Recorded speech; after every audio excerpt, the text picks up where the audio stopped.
I think children see things we don't because my mom had two invisible friends. Wait, your mom, while you were a child, your mom had... Yes. Okay, wait, no, that's a different... I thought when you were a kid and your mom was your mom. No. That's what I was trying to say there, is that kids see ghosts. Hello. Hi. Welcome. That's so creepy. I'm ready. What do I do with my hands?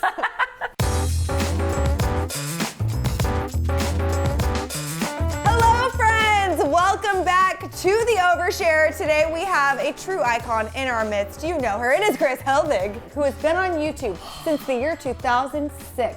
She has 2.8 million subscribers on YouTube, and you are truly a YouTube OG icon, living legend. Wow. True. Everything take a sip. No, it's true. I remember like years ago, me and Lily would be like, oh my gosh, like, You were our this is dream so guest. amazing. And then like, I feel like we have to kick off this episode with the time you met her and like lost your mind. Oh, yeah, at VidCon. It was great. It was perfect. So much about it. In hindsight, like, because it's such a clusterfuck. What was your perspective?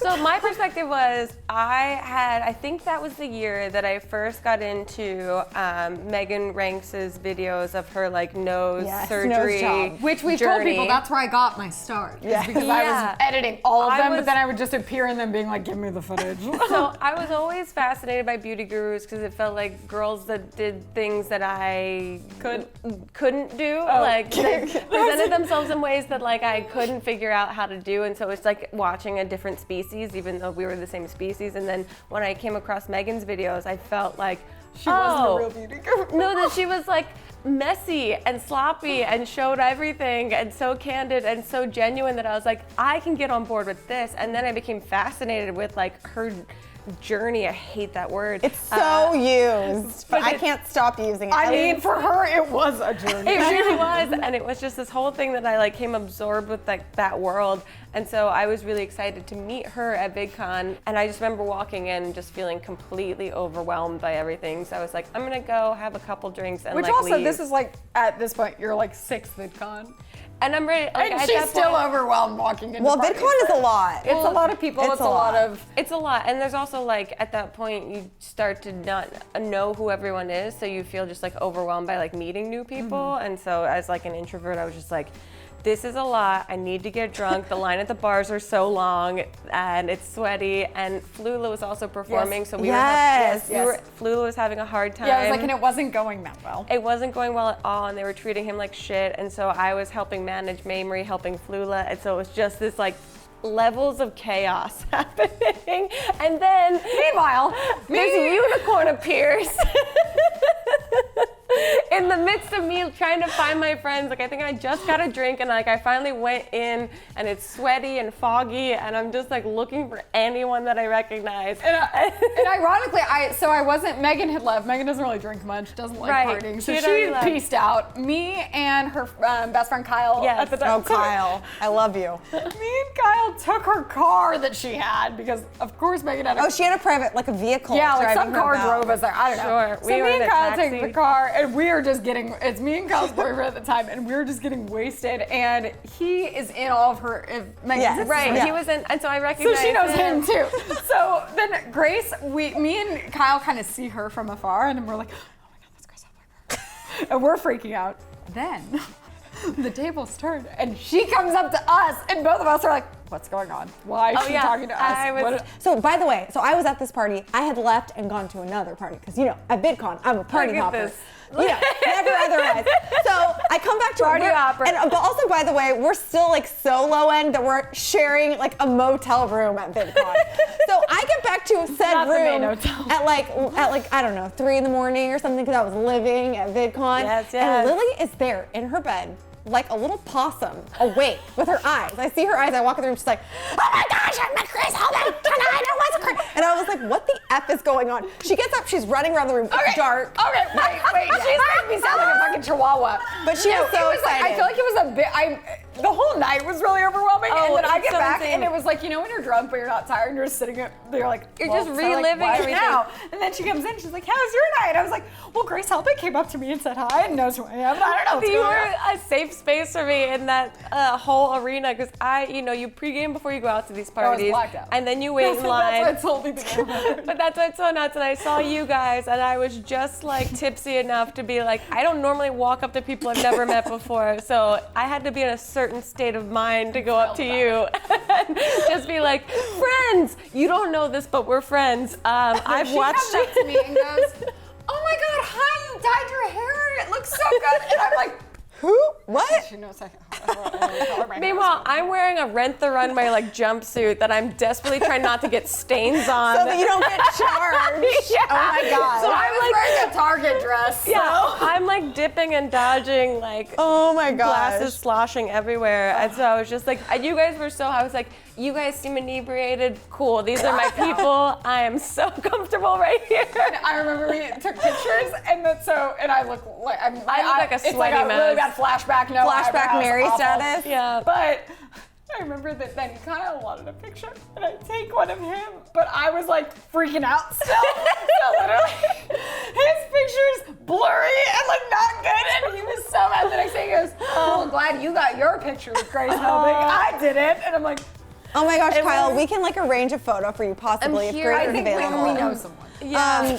Well, before we jump into this actual That one went on way too long, show, too. whatever this Thank show you might for saying be, hi and beginning our friendship. we have to kick it off with a question we ask okay. all of our guests. And by all of our guests, I mean the three people. You're Truly the third though, person. I don't remember what your answer was, but I feel like we may have asked you. We probably have asked you this before, but let's revisit it nonetheless. Okay. What cartoon character sparked your sexual awakening?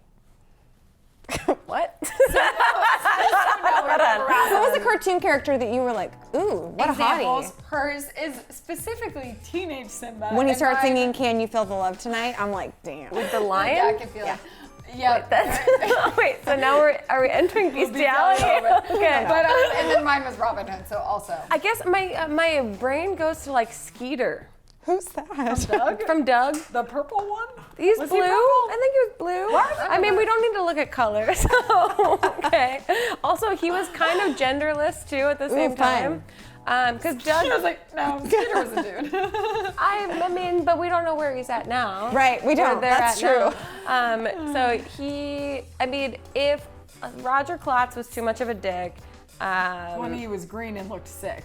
yeah, he Like, looked that was like the his color scalp thing was for me. throwing up Yeah. constantly to Like the side. Skeeter of all things. He just seemed fun. He liked to skateboard, right? Oh, everyone See, loves and the it's funny skater 'cause boy. I did love seeing Yeah. the comments on the last episode of what people's were, because a lot of people had them. And wait, what's yours? You guys are both too old, probably, but did you watch? Thanks a lot. Not in a rude way, but you didn't watch now what? Rocket Power. I don't I even watched know what Rocket that Power. is. Did, I don't know. Twister, they said was theirs. Which at least he's a Oh. human. That's super young though. That's like elementary school. Was No, Doug also? Well, I wasn't elementary watching school? Robin Hood at age 15. Oh, jeez. Wow. It's not supposed to be like you went and like. Oh, maybe Clone High. I don't know what that is either. Oh, the MTV? That was such a good show. I literally and have it wasn't no it clue what you're Abraham Lincoln that was on Clone High They were all clones of like of famous people, and they all went to What high school are you together. talking about? Oh my It was on God! MTV? Leave Was it this a cartoon? in. Don't edit this out. Let everyone comment down just say below it to if me. you watch Clone High, because it's an MTV cartoon, same age as like Daria. And Oh, all I that. love Daria. Right, and so it's like that same era, but a little bit Lisa after. Daria? And Clone High is basically all these clones of these famous, like, historical and Did you mention infamous Abraham people. Lincoln? He's one of my yeah, favorites. Abraham Lincoln is one of the characters, but as right? a high school student? Yeah, and they all go to Clone High. They all go to high school together. Well, okay, so years ago, before I had ever met you, Yeah. obviously I knew who you were. Camp Dakota. I was just talking with our neighbors in this building, and they were like, "What are you guys doing over there?" And I was like, "Oh, we're having some guests come by." And I was like, "They're like, well, who?" And I was like, "Well, Grace Helbig's coming in right now." And they're like, "Wasn't she in that movie about camping or something?" And I was like, Wait, this really just literally, happened? The next door neighbor up here of this office, who they told her worked. she was talking to people They worked on over another. there. They worked in another film you might have heard of called Saving Private Ryan. I don't know. That You might was want to the go next spin-off door about and, like, Hannah's character in was a Camp Dakota. No, but really, I remember, because like you've been on YouTube forever, and I've been working on YouTube Yeah. forever. I'm actually shocked our paths did not cross sooner, but I remember getting the press release when you guys were doing that, and it was like that was a huge moment for everybody. I feel like you guys doing that was so important for all of us. It was really cool, and we got a lot of like really wonderful mentions like that, but it is important, I think, to remember that like we weren't the first people that did that. Like Michael Gallagher did like Smiley, that like horror film that I remember going to my first or second VidCon and getting the opportunity to host the main stage with Shay Carl. Oh, Shay Carl! Yeah, and introducing the cast of Smiley and feeling like, oh man, that's what I aspire to do. That's really cool that they are coming and promoting this movie that they made with like Nikki Limo and like Steve Green and like all those guys, that I was like, this is so cool. That's the next step. And it seemed like just at that moment for them, it was like, the timing was I was off. just gonna say, I think for you guys, it was that one, you guys as a trio was so big. Yeah. And two, because it was like, YouTube had just gotten kind of like everyone's watching it now. Yeah. Before it was like, it had an audience and people were there, but now it was like, people knew who you were. Yeah, and all of it, I mean, well, Mamrie and I came from more traditional backgrounds. Hannah that was her first acting thing she'd ever done. Kicking it off well, you know? Insane, right? Insane. I was like, we were like crying on set, so proud of her for like stepping in and doing it. She called cut on her very first scene that she did on set 'cause she didn't realize that a director calls cut. Stop. That's my favorite memory. Cute. Her very first scene that she did on set, it was like the three of us in this like cabin and we're doing it, and then the scene ends and then she just stops and goes, that's it, cut. That's That the is end so of the scene. cute. And That is so everyone was cute. like, we know where the scene ends. We have to let it breathe a little bit and then the director will call cut. And it was so sweet and genuine. But it is weird, like thinking about, like, first off, people even know what YouTube is now. Right. Like, That it's the and most sought after job. I'm sure this is like such a hard question for you to answer because I know it is for me, but it's like, when you think about it, like, first off, are you shocked that this has become a real thing? Because I kind of am, honestly, happily shocked. But also, like, if you had to kind of pinpoint, like, how has it changed? It's obviously we can make a living, which is great now, but there's like pros and cons that come along with that. And like, how do we even continue It's like weird. constantly changing and shifting and like, what do I do now? And where do I go? And do we start a company? Like, Well, I'm super curious, not to like turn the tables a little bit, but just in conversation, like, one is positively shocking that this is like a tangible job that has allowed us to live lives that we love right now. But then at the same time, it's so weird, and I still have a hard time processing that kids go to high school now with the intention of wanting to be an influencer. Totally. And that feels a little vapid to me. Well, my question with that is, do they want to make videos? Because that's what I've do they always want wanted to do, fame? or do they want to be famous? Right, and and so that's is a huge it difference. And then do I rationalize like, oh, it's like when people went to high school and said they wanted to be an actress in Hollywood. It's like the same kind of intention that like it's I all want behind, fame. and I but think it's all. that YouTubers seem more attainable than being an actress. Right. So it's like, Oh, I don't anyone need to can say have they actual wanna be. skill. I think it's can all, just- Literally, and I'm like, but I feel like But there is a skill set.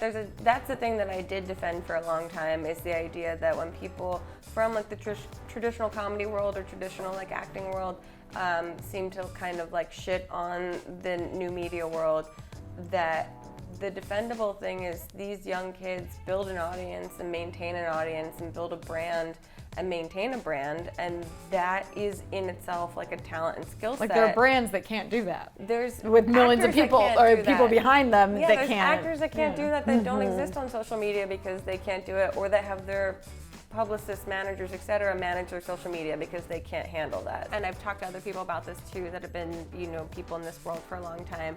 What's your comfort level on, once you start opening up about like your engagement, about starting this business together, like where do you guys draw the line on like how much you reveal versus, because the thing that is the like sticky part of YouTube is that when people are so transparent and kind of messy and kind of just raw, seemingly, that gets a lot of views and gets a lot of attention. So how do you I think I got some great advice from Kim Kardashian, my role model. And she did not give me this advice. Caught but me we- off guard as well. I mean, I just saw your wall on there. I do We did actually. meet her one time, but there was no advice exchange. Kris Jenner is on our wall because I Telepathically. love Kris Jenner. I think she's amazing. That bitch must But, be a genius. You know, they say that they get a lot of questions, all of those women in that family, about like sharing their children and their relationships. And the realization I've come to is that it's always for me gonna be in flux. And like one day I might be like, okay, I'm comfortable having my relationship on my channel. And the next day, if I decide I'm not, that's okay.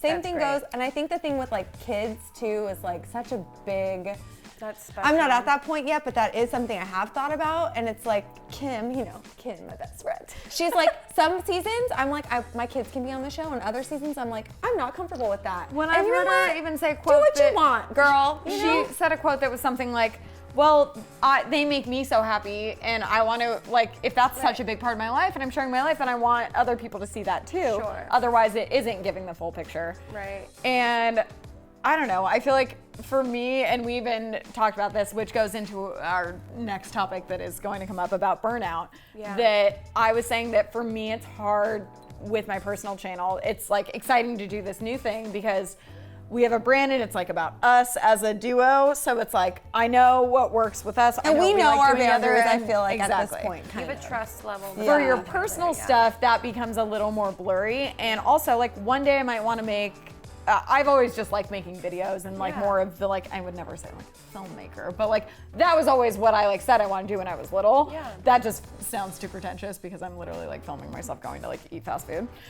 But then even as I was saying earlier, I try and edit that at least to be a little more interesting. So it's not just like, oh really, she gets paid to eat. Like I want it to feel like there's something extra there because I am putting a lot of effort to it. There's a lot of creative energy involved in this. But I think the problem with a personal channel is with a brand, you have to pick a direction. And with a personal channel, how am I going to pick? Because one day I want to do a serious thing and one day I want to screw around with my friends and drink on my couch. Right. And then to get an audience that wants all of that is very difficult. So it's, for me, my problem is that I'll like kind of hesitate and be like, oh, well, I want to do that, but I want to do that. And then I just get tired of thinking about it and I just don't do anything. Yeah.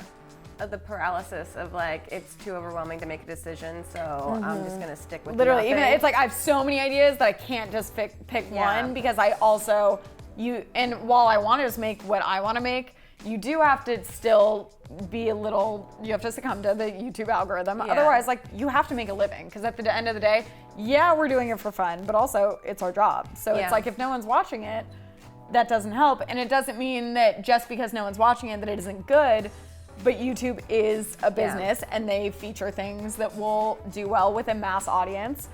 And some of the more niche things that you might like might not perform as well. So it's hard to pick like what you're gonna do. And I think like burnout comes, it's not just a YouTube thing. I think the reason we talk about it a lot is because this is like literally such a new industry. Like there's no book you can read or write or not write, but well, and also read about that it. people watch YouTube as if people, I don't think that the majority of people watching YouTube think this, but they treat the people they watch on YouTube kind of as characters like you would watch a TV show. You get really bummed when a TV show gets canceled. Yeah. If someone decides that they just want to stop making videos, but you've been relying on that as your little piece of happiness for a week, like months, and then it stops, you're like, well, what the hell? Like, what am I supposed to do? Yeah. You're not thinking about the fact that they can't do it anymore. I think the first is like, one, the feeling of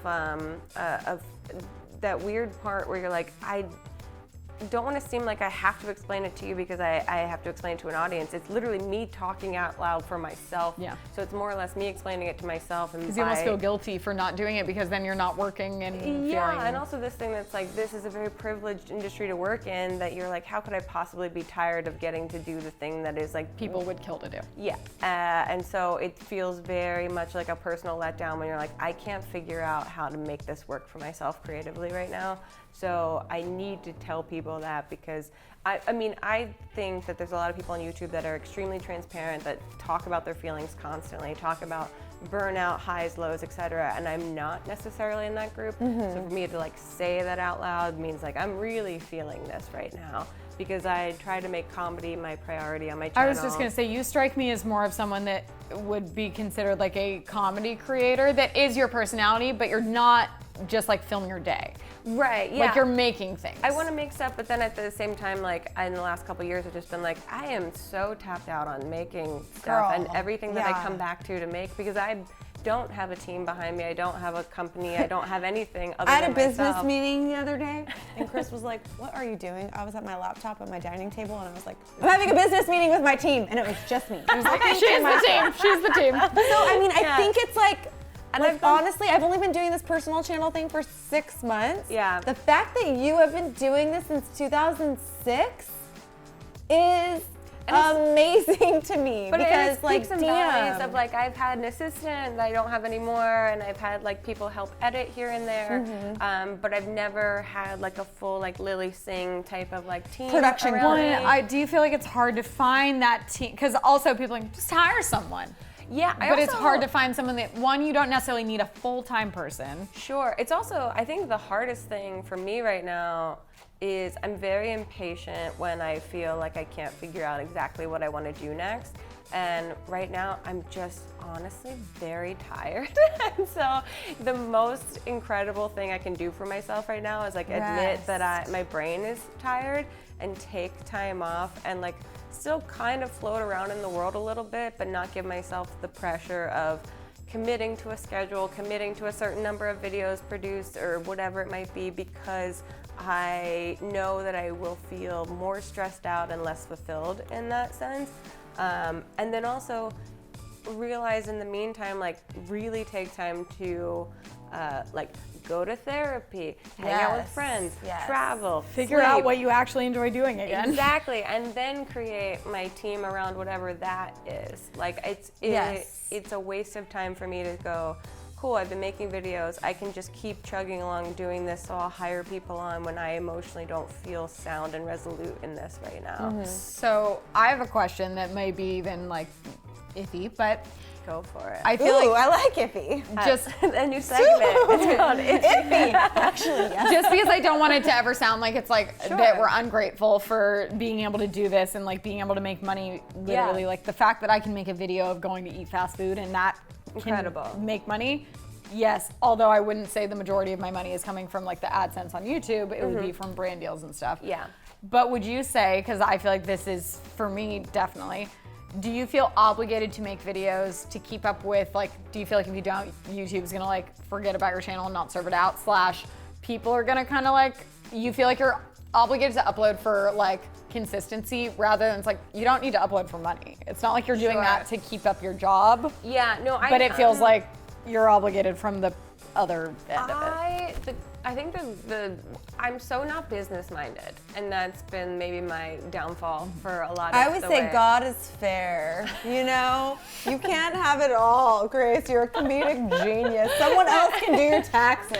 And they do, thank God. If I Like did the them, rosé is really kicking in at this point. Yeah, I have never been business minded, so I'm not looking for 1 million views on a video. I'm looking to make something that if someone is sitting at home and having a bad day, that they get a relief from that for like 10 minutes. 100%. Because I do the same thing. You know, we all And watch honestly, what we want to I think make. That is so valuable. Like I look at my friends who are doing like traditional careers, like doctors, nurses, teachers, and I'm like, oh, they're really like helping people.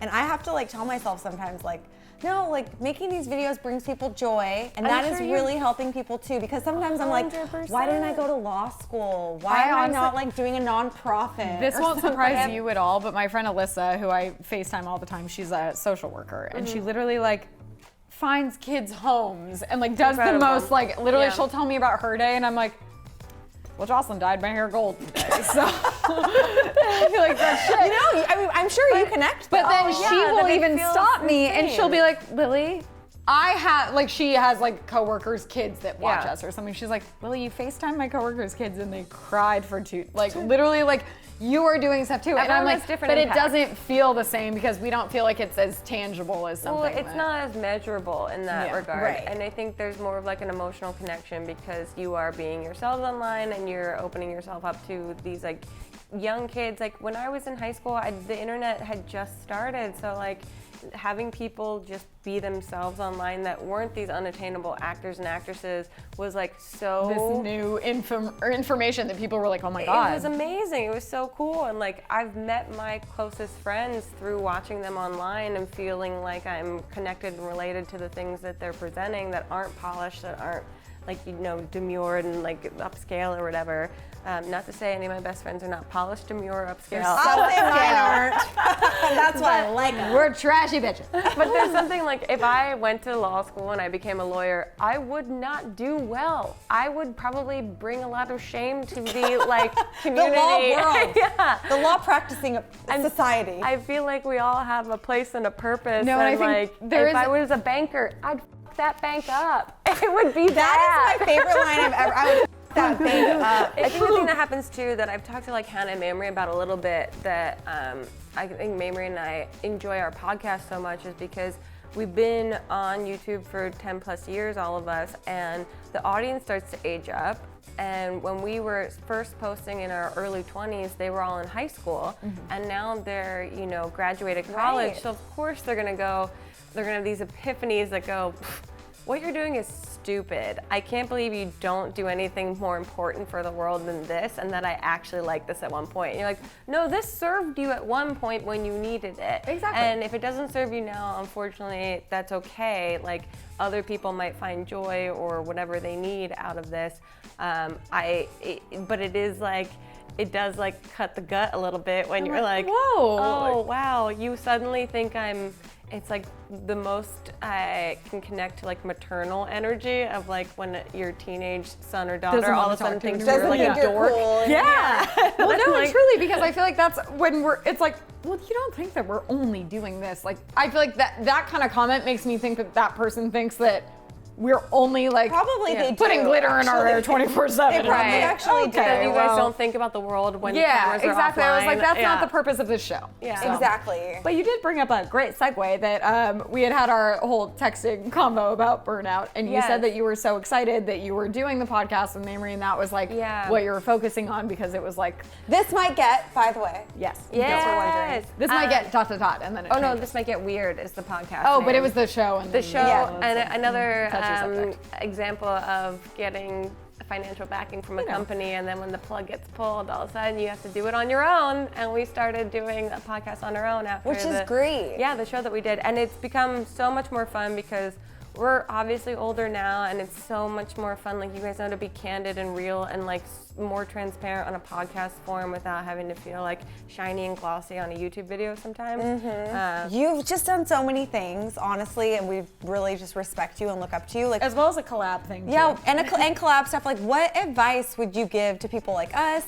I think you guys are doing exactly correctly everything that you should be doing, because at least for me in the past, and the things that I want to like hold on to moving forward, is working with people that you genuinely have a great friendship with, and surrounding yourself with people that can do parts of the business better than you can do. Yes, I think that's great. Yeah, oddly, Snoop Dogg I listened to at a creator summit, like a YouTube thing that they bring you in for at the end of the year, and he said that Bring you in. Bring some people. I know we haven't been invited we're yet, not getting sadly. I haven't been invited anymore. I'm out. Mamrie, Hannah, and I are all out. Oh. No, Hannah got in this year. Mamrie and I are out. That's offensive. It's all good. But the one of the years I went, Snoop Dogg did this interview, and he said that he surrounds himself with people that are smarter than him. If I he's love the that. smartest one on his team, then he's not doing something right.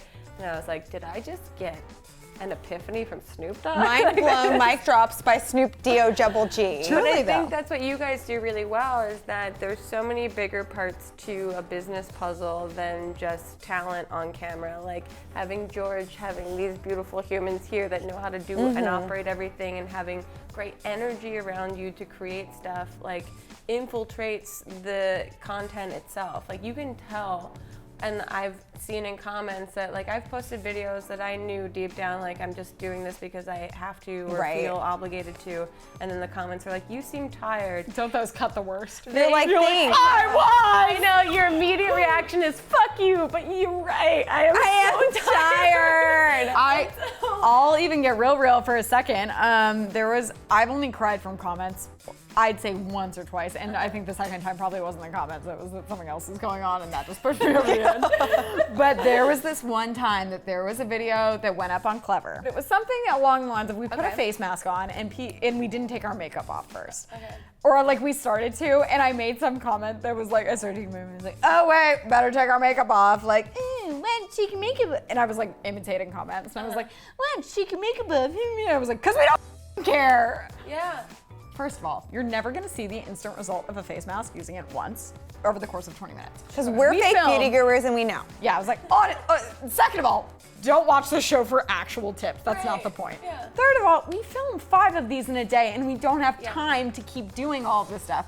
So basically, I like made this comment thinking it was funny, drawing attention to the fact that it's like, clearly we don't care. Like if you thought that this was a very intensive beauty tutorial show, that you wouldn't be watching it. Go watch anyone else, Guys, literally. I can't tell you, it wasn't 1 comment, it wasn't 2, it was hundreds. And they had all been liked a bunch that was like, why does Lily even come in? She doesn't even care. Why should she even be on this channel? Blah, blah. And I'm like, I do. And it was like, she doesn't care. I was like, You have no idea. I'm like, I care so deeply. this is probably a week after we got told, and this has never been said on air, and maybe I'll cut it out later. Why? No.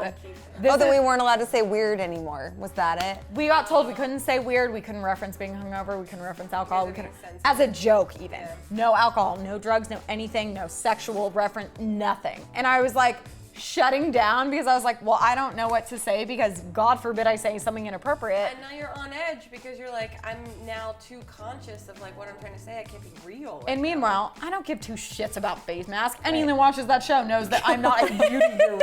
So I'm like, I don't even care. And then suddenly it's that I don't care about the brand, I don't care about the show, I don't care. I'm like, if you knew how much I cared, It's it's embarrassing. scenes, yeah. So please, and then I just remember going to Megan's house and she goes, you could go tell every single one of those people, they're still not really gonna care. Like, Yeah.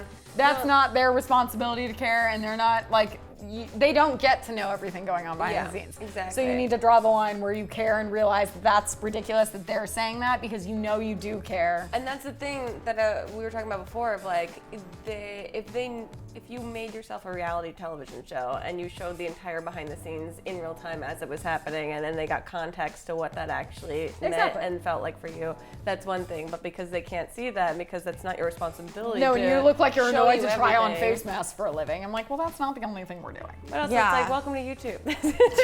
Okay, so basically, just any last words of advice for us as you personally have given me advice when I was leaving, well, when I wanted to leave Clever. Right. I don't think I actually left for like 2 years later. No, but I think what you guys are doing is like incredibly great right now. Like you just surround yourself with people that you enjoy working with because that's the one I think misconception about like the stuff that we do is that you spend so much of your day in and around your work environment that you really want to be around people that you don't get sick of, people that So actually true. and people that like know, like I said, how to do things that you don't know how to do. and also that like you don't go into business with everyone you're friends with and No. everyone you work with. You learn so much about people when you go into business with them and when you travel with them.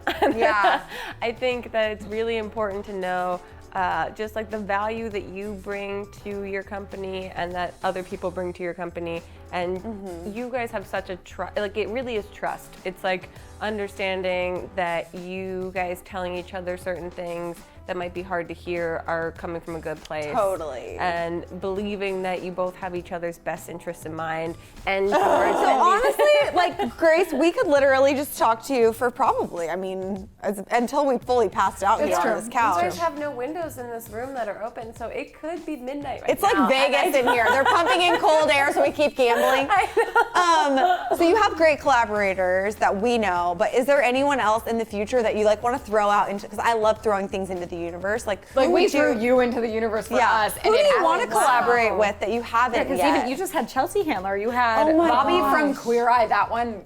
Bobby Burke was It tugged incredible. at my heartstrings. Honestly, Chelsea though, like Chelsea what was the like, F? I was so What a incredibly queen. nervous, and it was like a reminder of like enjoying the thing that I was doing and really figuring out like how purposeful I wanted to be about the episode and like really make sure that like I had a conversation with someone that I won't have the opportunity to have a conversation with and make it meaningful for myself, and by ipso facto hopefully that's meaningful for the people that listen to it.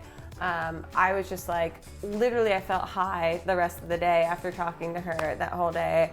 And because I had done her show before and I had like done other things around her, and I've always felt very intimidated by her. And she showed up by herself, no assistants, no managers, no PR people, no anything. Just like showed up, raw, real deal, and was just so casual, down to talk about everything. And just feeling that her energy had shifted so much in that regard, I was like, this is incredibly inspiring. And I felt like I'm in a place right now where I'm not totally sure what my next steps are, and to hear from someone that has so much like on paper success go through that kind of experience and transform I was gonna say, she specifically has been so vocal about how she kind of like got to this point in her career and was like, she's like, on paper I've succeeded, but emotionally I'm very depleted, so like how do I like rationalize this? And so it was really cool to hear her speak to that, and especially as someone that's written like so many books and talking, I want to write a new book. Yes, that please. I'm supposed to be writing. I am a year behind my deadline, but I think because I want to write something that's not as fluffy, that's a little bit more sincere and serious, and I'm going through a lot of transitional moments in my life right now that I want to process and be able to put to paper versus just try and write down stuff that doesn't fully have, it hasn't been developed in my brain enough. I think the person I'd want to like collaborate with, it's gonna come out maybe after this episode airs or before.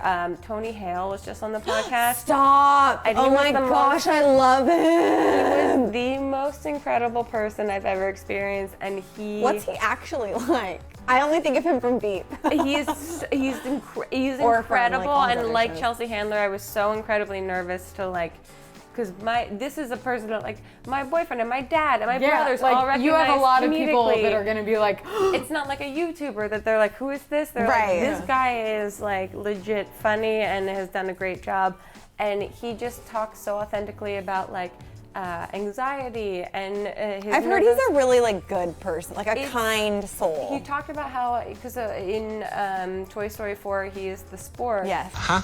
What? And he talked about this like imposter syndrome, about how like when he went in to like record his voice, he still in his brain thought that someone else is gonna re-record all of his lines, and he won't actually be in this movie. Like, who is he to think that he can be in a Toy Story But meanwhile, movie? he's in like the most critically acclaimed, like most successful TV shows ever. Exactly, and then he literally, sorry, I'm getting too excited. Oh, I had this lamp from Target and I just threw it in a dumpster. Love that. Oh, we didn't even talk about it. It's way fancier than Target. It's like, yeah, I think Tony Hale's one of those people that I would love to like just sit down and talk more with and like collaborate in some way that's not necessarily like acting, scripted, whatever. Like talking to him as a human being was so cool. That's so cool. Yeah, Elizabeth Warren actually would be, Stop. or Kamala Harris and like people like that. Kamala Harris. Yeah, those are the kind of women that because they're so in a world that I don't know enough about and want to learn about, 100%. and I'm intimidated to learn about, but they seem so is everyone, And though. they seem so eager to teach. Yeah, they seem like they're not like shutting a door on, you should know this already. Instead, they're like, let me educate you on this. And they're just like powerhouses. And they're cool and they're blunt and they're real. And those are the kind of women that I'm like, teach me your ways. Honestly, but you can be such a good conduit for people who are craving, like us, like a little more elevated, like something a little more deep. Yeah, you know what I yeah, mean? it Like a little more. It makes people like them more accessible to an audience that might not understand it in the normal platforms. Honestly, Elizabeth Warren's coming on your podcast. We're secreting it. We're secreting it. It's happening because I want to listen to that podcast.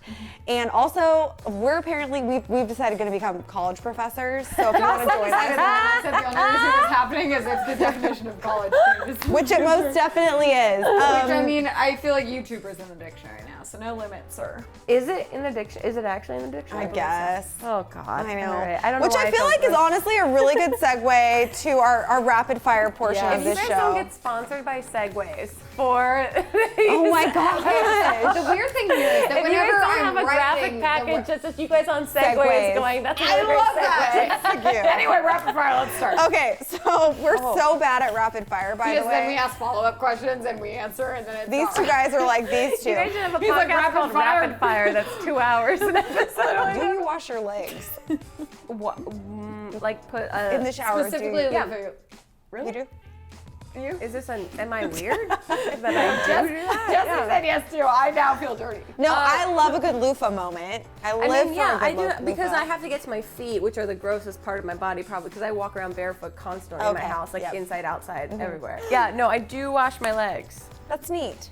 Yeah, so, I mean, but also Lily doesn't. But apparently. the follow-up question is, how often do I shower? What a chore. Well, what before a chore. anyone judges you for that, we can move on. Yeah. Take a Childhood guess. item you couldn't live without. Did you have a stuffed animal or a blanket? Oh, like a token thing? I had an invisible friend when I was like 3 What was their years name? old. PP. Ooh, PP, tell us more. I don't remember a single thing, but my mom swears I walked around with an invisible friend named PP for like a year. I actually have a theory on this. I think children see things we don't because my mom had 2 invisible friends. Your mom, while you were a child, your mom had. Yes. Okay, wait, no, that's a different. When my mom was a kid, she has vivid memories of her as a invisible kid, friends. I thought when you were a kid and your mom was your mom. No. That's trying to say that is that kids see ghosts. I think kids see think ghosts. your mom literally was like, Jocelyn, meet my invisible friends.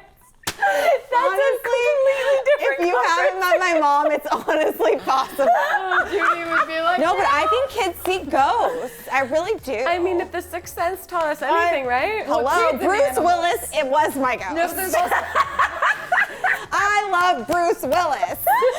Oh my gosh. Okay, next one. Describe your teenage self in 3 words. Ooh, teenage self in 3 words. So very shy. Really? Yeah. I think that's something people like always find surprising about people that are in the public eye, that like you can be an introvert and be shy and be a public person too. Yeah, that was my constant question. You were shy too, right? Oh, I hid behind, like I would get like under my mom's dress to like hide from people. Yeah, that's why the internet, I think, for a lot of people that are introverted, provided a safe space Totally to agree. be social. Yeah. In a way that was. Because you can be alone but be with people at the same time. Yeah, you can right? feel like you're connecting with people Yeah. and like being part of a community by also being like, I don't need to be in the same physical space as everyone right Exactly. now. Do you wear pants at home or no pants?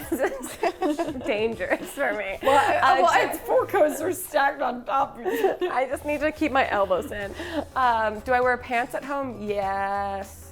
Yes. Sorry, I had to think You of that. don't wear pants. Well, because I'm like, leggings are pants. It right? depends. My apartment's pretty cold now, so I feel like I immediately put on sweats and like a tank top. But then sometimes I sleep naked totally. Great. Yeah. No, I do that, but I have robes. Robes. Because I have windows that my neighbors can see in the morning. So does she, but she doesn't care. Like, I mean, talked about. Sometimes I'm too hungover or tired that I'm like, you've all seen it, and then I don't care. I don't care. I just get water from my fridge and I'm just slamming Truly, it. it's not that I don't care, it's that I think I just like, it doesn't occur to me until it's too late, and then it's like, well, I already saw I'm it. just like, if I well. can see into your window, you can see into mine, and this is nothing new. I'm dehydrated.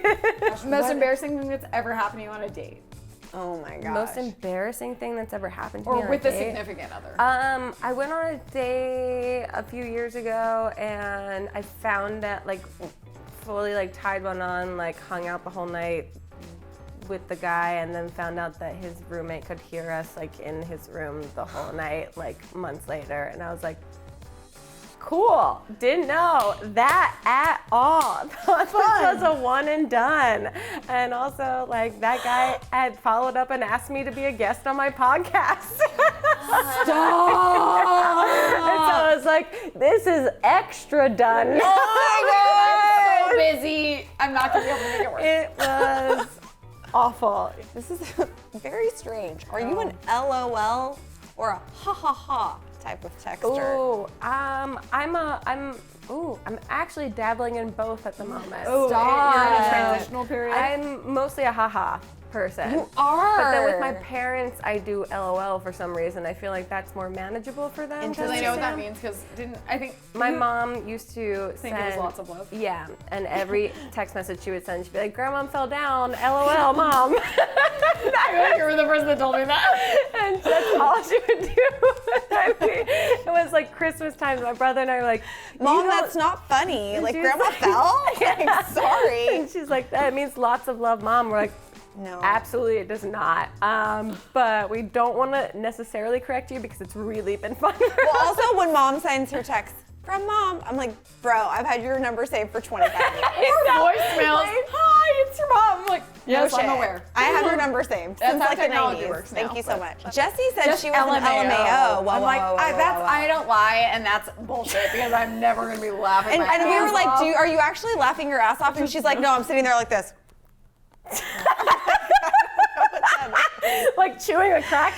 Oh yeah, she was also telling us about like she has this like special blanket when she was a kid. The item she couldn't live without was her meanie, and it would just make her want to go. So she's a lizard person. She's an amphibian, which actually reminds me something that you and Neighbor should go to is Reptile Con. It's where you can see all the snakes and the amphibians and lizards and Literally, I things. don't know where This this has is been going. too- The episode, I think, is coming to an end because it's getting weird and Dawson's If there's drunk. not one Britney Spears impersonator holding like a giant snake. Where are you? Are you living if there's not some sort of king Anyway, Grace, cobra? Dawson and I would just like to say Thank you for sharing. Wow, that was weird. That might be the weirdest part of this whole podcast. Video, not podcast video. It's just too nice. That was literally like Children of the Corn. I was like, oh no. Thank you so much for joining us. Thank you for having me. course. Anytime. You're welcome to like live here with us if you'd I like. honestly am gonna leave you with my resume. I need a job. You're hired. Done. You're hired. Yes. Bye. Cheers. I need to find an Uber home. I don't actually have a resume. I've never had one.